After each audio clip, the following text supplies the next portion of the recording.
hero ទាំង5ដែលធ្វើឲ្យខ្ញុំខ្លាចជាងគេនៅពេលដែលខ្ញុំចេះលេង Mobile Legends ដំបូងហើយសុកស្រាប់តែមានអារម្មណ៍ថាចង់ត្រឡប់ទៅកាន់ពេលវេលាដែលយើងទើបតែរៀនលេង Mobile Legends ដំបូងវាមានរឿងហួសចិត្តច្រើនណាស់អញ្ចឹងនៅក្នុងវីដេអូនេះខ្ញុំនឹងមកប្រាប់ពី hero ទាំង5ដែលខ្ញុំខ្លាចជាងគេនៅពេលដែលខ្ញុំទើបតែចេះលេងហ្គេមហើយ hero ដែលខ្ញុំចេះលេងដំបូងគឺជា hero ឡៃឡានិយាយទៅគ្មានណាគេកិច្ចផុតពីមីឡៃឡានឹងបានទេតែខ្ញុំអត់ចូលចិត្តលេងវាទេនៅពេលដែលខ្ញុំមានលុយទិញ hero គឺខ្ញុំទិញ hero ផ្សេងៗខ្ញុំមកលេងអស់ហើយរហូតដល់ធ្លាក់ខ្លួនមកលេងណាជា hero មួយដែលគេស្អប់គ្រប់គ្នាគ្មានថ្ងៃងើបមករួចទេនៅពេលដែលខ្ញុំចេះលេង hero ផ្សេងគឺខ្ញុំលេងជាមួយនឹង Hanabi ដែលជា hero សំណប់ចិត្តខ្ញុំបើសួរខ្ញុំថាមានមូលហេតុអីដែលធ្វើឲ្យខ្ញុំចូលចិត្តលេង Hanabi គឺខ្ញុំអត់ដឹងដែរគ្រាន់តែដឹងថា hero ណាស្អាតៗគឺខ្ញុំចូលចិត្តលេងជាពិសេសគឺ hero ស្រីហើយសូម្បីតែខ្លួនឯងលេង role អីរាល់ថ្ងៃក៏អត់ដឹងដែរអញ្ចឹងមែន hero ដែលខ្ញុំចូលចិត្តលេងហ្នឹងគឺមានតែ Hanabi នឹងឯងអញ្ចឹងបន្ទាប់មក hero ដែលខ្ញុំខ្លាចនៅពេលដែលខ្ញុំលេង Hanabi ហ្នឹងគឺមាន5 hero ទី1គឺ Hanzo សម្រាប់អ្នកទាំងអស់គ្នាខ្ញុំមិនដឹងថា Hanzo ហ្នឹងជា hero ដែលអន់បំផុតឬក៏ខ្លាំងបំផុតខ្ញុំមិនដឹងទេតែសម្រាប់ខ្ញុំឲ្យតែខ្ញុំលេងជួបវាមានអារម្មណ៍ថាចាញ់ច្រាបគេយកមកខ្ញុំមិនដឹងពីរបៀប counter គេហើយខ្ញុំក៏អត់ដឹងពី role ខ្លួនឯងទៀតអញ្ចឹងខ្ញុំវាពិបាកកិច្ចពីគេហ្មងមិនដូចឥឡូវយើងដឹង role យើងថាយើងលេងអញ្ចឹងយើងត្រូវរត់កិច្ចពី assassin ពេលដែលឃើញវាមកយើងកិច្ចទៅណាអីគឺខ្ញុំមិនដឹងទេខ្ញុំដឹងតែមួយគត់នៅពេលដែលខ្ញុំលេងប៉ះវាគឺខ្ញុំមានអារម្មណ៍ថាងាប់ទៀត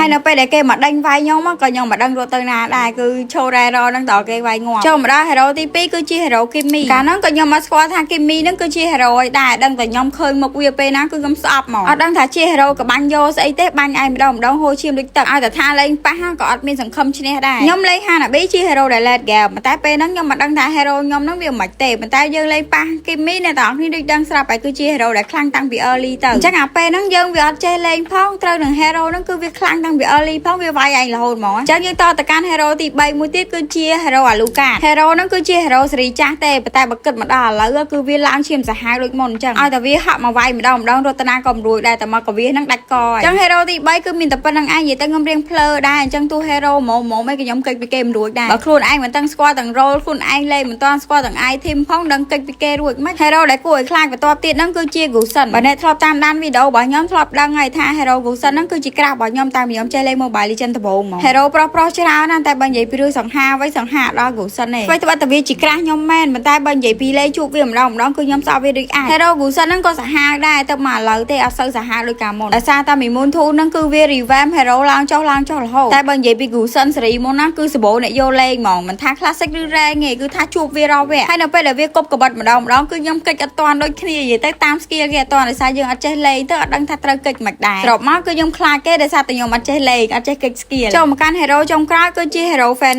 Fanny មួយនេះហ่าបើនិយាយទៅគឺខ្ញុំខ្លាចវាមកដល់ឥឡូវទោះបីជាគេ revamp វាយ៉ាងម៉េចក៏ដោយក៏វានៅតែលេងកើតដែរហើយអីដែលពិបាកសម្រាប់ខ្ញុំមិនដឹងកិច្ចពីវាទៅណាទេបើវាហោះតាមរហូតចឹងតែចេះលេងហ្គេមដំបូងឲ្យតែពេលលេងជួ Fanny ហ្គេមណាក៏អត់ងាប់អត់ក្រោម10ដែរដូចអ្នកទាំងអស់គ្នាដឹងស្រាប់អញ្ចឹងអ្នកដែលលេងគឺជាចំណៃរបស់ assassin ហ្នឹងត្រូវនឹងយើងមិនសូវចេះលេងផងនេះគ្មានបាន late game អីទេហើយអីដែលខ្ញុំចាំបានកាលខ្ញុំលេង Hanabi ហ្នឹងគឺ game ណាក៏ខ្ញុំចាំផ្ទះដែរហើយងាប់មិនដែរតិចដងមិនកាត់មាន game ណាដែលខ្ញុំ late game carry game បានសោះសារតែខ្ញុំគឺចេះតែលេងទេតែបើសួរថា role ហ្នឹងជា role មិនគេលេងរបៀបមិនដើរផ្លូវណាក៏ដើរត្រង់ផ្លូវផងមកដល់ឥឡូវក៏ខ្ញុំបានត្រឹមតែស្គាល់ដែរហើយបើឲ្យខ្ញុំកិច្ច skill Fanny ក៏ខ្ញុំនៅតែកិច្ចអត់រួចដដែលអញ្ចឹង hero ទាំង5នេះគឺជា hero ដែលខ្ញុំខ្លាចបំផុតនៅពេលដែលខ្ញុំចេះលេង Mobile Legends ដំបូងចុះអ្នកទាំងអស់គ្នាពេលចេះលេង Mobile Legends ដំបូងខ្លាច hero អីជាងគេកុំភ្លេច comment ប្រាប់ខ្ញុំម្នាក់មួយផងណាអញ្ចឹងមុននឹងបញ្ចប់វីដេអូនេះសូមមកប្រាប់ពីដំណឹងអស់លុយទៅកាន់ player Maliza មួយសិនថ្ងៃនេះមក3 skin collector ប្រចាំខែមេសាគឺបានមកដល់ហើយមកជាមួយនឹង3 skin គឺ Maliza Sicilian ជាមួយនឹង Min Sitha សម្រាប់អ្នកទាំងអស់គ្នាដែលចង់បានពេកក្នុងតម្លៃធូរថ្លៃកុំភ្លេចមកដាក់នៅក្រៅ Baby Store ក៏ចាប់ណែនាំសម្រាប់បើក skin collector គឺមាន2ដូចរាល់ដងដែរទី1គឺសម្រាប់អ្នកទាំងអស់គ្នាដែលចង់បើកមួយថ្ងៃមួយគឺត្រូវចំណាយអស់3688ពេកតម្លៃ$44.44សេនចំណែកឯកញ្ចប់ទី2វិញគឺសម្រាប់ណាគេដែលស្អប់ការរងចាំអញ្ចឹងគឺចេញមកភ្លាមបើកភ្លាមគឺចំណាយអស់$5532ពេកតម្លៃ$67.67សេនចំពោះការដាក់ពេកវិញគឺមាន2ជម្រើសសម្រាប់គ្នាយើងដូចគ្នាទី1អ្នកទាំងអស់គ្នាអាចឆាតចូល page ក៏បានឬក៏ដាក់នៅលើ website ខ្លួនឯងក៏បានដែរងាយស្